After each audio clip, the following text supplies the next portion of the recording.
मैं जैसा कि बहन जी का आदेश है कि अपनी बात को संक्षिप्त में रखूं और अधिक प्रस्तावना में ना लूं, पर सबसे पहले मैं कर्नल साहब के सूक्ष्म शरीर में यहाँ उपस्थिति को, उनकी प्रेरणा और उनके मार्गदर्शन को सादर नमन करती हूँ और आप सभी को मैं अपना नमस्कार देती हूँ। मेरे साथ थोड़ी बेईमानी हो गई। कल मैं बात कहना चाहती थी तो मुझे बताया कि कल करेंगे, तो आज मैं शॉर्ट में बता रही हूँ। मैं दहेज एक अभिशाप निवारण समिति एक संगठन है, समिति है, जो कि कर्नल साहब की प्रेरणा और कर्नल साहब की सामाजिक आंदोलन का ही एक प्रभाव है। उसी से उपजी है कर्नल साहब की सूक्तियां जो हमने पकड़ी हैं, उनसे हमने सामाजिक मंच, जो अभी भाई साहब ने कहा कि सामाजिक फसल जो कर्नल साहब ने तैयार की है, तो इस तरह के छोटे छोटे हमारे जैसे संगठन वो सामाजिक फसलों में से खरपतवार निकालने का काम कर रहे हैं, ताकि हमारे दानों की गुणवत्ता और मजबूत हो सके, गुणवत्ता इंप्रूव हो सके। तो कर्नल साहब का कितना हमारे पर प्रभाव है, उनकी सूक्तियों को मैंने एक एक पकड़ा है और उसी से मैंने दहेज एक अभिशाप निवारण समिति के नीति निर्देश हमने उनसे तैयार किए हैं। बहुत शॉर्ट में बताना चाहूंगी, वैसे मेरे पास बताने के लिए है। अगर मैम इजाजत दे तो मैं प्रिंटिंग मटेरियल बाद में, अधिवेशन के बाद में वो कर सकती हूँ, तो इसलिए मैं उसके बारे में नहीं बताऊंगी। पर कर्नल साहब 5 सूत्रों की बात जरूर करूंगी कि दहेज एक अभिशाप निवारण समिति के 5 सूत्र हैं कि दहेज को ना कहें, दहेज न ले न दे, क्योंकि दहेज एक कानूनी अपराध है। हमारे जन्म से पहले 1961 से पहले कानून बन चुका था, और अगर हम आज भी इस रीति को चलाते हैं तो वो हम एक अपराध कर रहे हैं। कर्नल साहब ने कहा था कि इन अमीरों की होड़ मत करो, ये आपके 2 खून भी, इनकी नजर आपके 2 खूनों पर है, ये उन्हें बिकवा देंगे। हमारी समिति का दूसरा सूत्र है कि दिखावे और फिजूल खर्ची से दूर रहें। कर्नल साहब की ही बात है कि एक दिन कर्जा लेके, शेरवानी पहन के, घोड़े पे बैठ के आप एक दिन के राजा बन के और कर्जा लेके विवाह ना करें। ये हमारा तीसरा सूत्र है।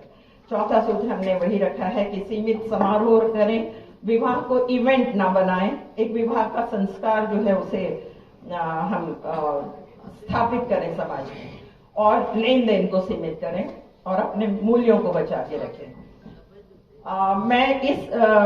हमारा संगठन 5 वर्ष पुराना है और मैं इस पोजीशन में नहीं हूँ। सामाजिक कार्य में, सामाजिक क्षेत्र में आए हुए मुझे बहुत थोड़ा समय हुआ है।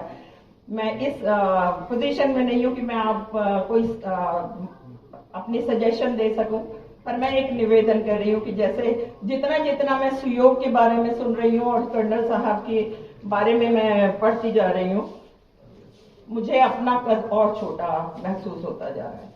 और मैं ये चाहती हूँ कि कर्नल साहब के जीवन दर्शन को हम भी बढ़ा रहे हैं बेटियों के लिए। जैसे उन्होंने, जो उनका सपना था कि ये मैं चाहता हूँ कि हमारी बेटियां डॉक्टर बने, IAS बने और एक दिन हवाई जहाज उड़ाएं, उसके लिए हमने दहेज एक अभिशाप के साथ साथ एम्पावर्ड गुजरिया एक हमने ग्रुप बनाया है, सामाजिक संगठन, जिसमें हम चाहते हैं कि हमारे नारी विमर्श को, स्त्री विमर्श को हम उजागर कर सकें, उसे हम सबल बना सकें। और आप सबको जान के खुशी होगी कि 3 मार्च 2024 में हमने उसका उद्घाटन किया और सुनीता बहन जी हमारे उसकी पहली उनके कर कमलों से हुआ उसका। तो मैम, आपका हमें मार्गदर्शन चाहिए, आपकी प्रेरणा चाहिए, और समाज से भी मेरा ये अनुरोध है कि सामाजिक संगठन हो या कोई भी मूवमेंट हो, अकेले व्यक्तियों से, एक इकाइयों से संभव नहीं हो सकती। हम सबको मिलकर सामूहिक प्रयास करने पड़ेंगे। कर्नल साहब की सूक्तियों को हम पकड़ लें, एक एक सूक्ति एक एक व्यक्ति को पूरी जीवन के लिए एक सूत्र दे रही है।